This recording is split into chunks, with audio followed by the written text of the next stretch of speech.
Salam müəllimlər, hər vaxtınız xeyir. Deməli belə bir üslü tənli var idi. Bu tənlini həll etməyə çalışacağıq.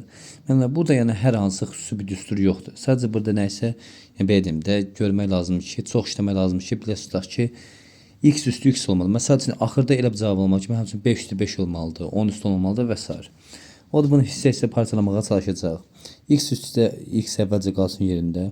X-in üstü x bərabərdir 2-nin üstü 3 seçeneği yazacaq. 2 vurulsun 192 kimi.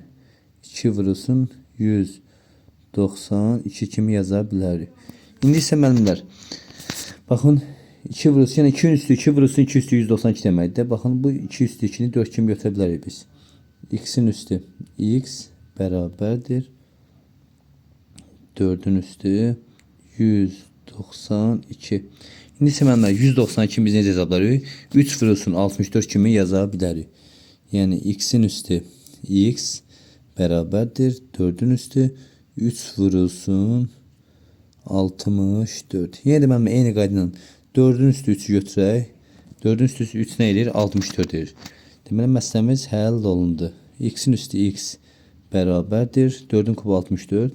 64 üstü 64 x bərabər 64 demiş.